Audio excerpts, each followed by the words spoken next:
ಬೆಳಗಾವಿಯಲ್ಲಿ ಚಳಿಗಾಲದ ಅಧಿವೇಶನದ 4ನೇ ದಿನ ಹಿನ್ನೆಲೆಯಲ್ಲಿ ರೈತರ ವಿವಿಧ ಬೇಡಿಕೆಗಳ ಈಡೇರಿಕೆಗೆ ಆಗ್ರಹಿಸಿ ಗುರುವಾರ ಬೃಹತ್ ಪ್ರತಿಭಟನಾ ರ್ಯಾಲಿ ನಡೆಸಲಾಗುತ್ತಿದೆ.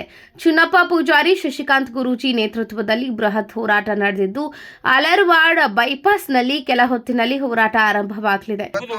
ರಾಜ್ಯದಲ್ಲಿ ಎಲ್ಲ ನೀರಾವರಿ ಯೋಜನೆಗಳು ಜಾರಿ ಆಗಬೇಕು, ಮತ್ತೆ ಅದೇ ರೀತಿಯಾಗಿ ರೈತರ ಸಂಪೂರ್ಣ ಸಾಲ ಮನ್ನಾ ಆಗಬೇಕು, ಸಾಲ ವಸೂಲಾತಿ ಪ್ರಕ್ರಿಯೆ ನಿಲ್ಲಬೇಕು, ಹಾಲಿಗೆ ಒಂದು 100 ರೂಪಾಯಿ ಸಿಗಬೇಕು, ಕರೆಂಟ ಇವತ್ತೇನು ಹಗಲಿ 12 ತಾಸು ತಪ್ಪಿಸಿಕೊಡ್ಬೇಕು, ಅಕ್ರಮ ಸಕ್ರಮವನ್ನು ತಕ್ಷಣ ಮುಂದುವರಿಸಬೇಕು. ಇದೇ ರೀತಿಯಾಗಿ ನಾಡಿನ 31 ಜಿಲ್ಲೆಗಳ ಜ್ವಲಂತ ಸಮಸ್ಯೆಗಳ ಬದಲು ಇವತ್ತು ಗಂಭೀರವಾಗಿ ಸರ್ಕಾರ ಗಮನ ಹರಿಸಬೇಕು.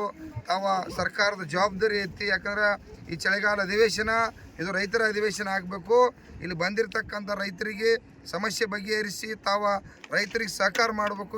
ರೈತರ ಹೋರಾಟದ ಬಳಿ ಬಿಗಿ ಪೊಲೀಸ್ ಬಂದೋಬಸ್ತ್ ನಿಯೋಜನೆ ಮಾಡಲಾಗಿದೆ. ವಿನೋದ್ ಕುಲ್ಕರ್ಕಿ, ಮಿಮ್ ನ್ಯೂಸ್, ಬೆಳಗಾವಿ.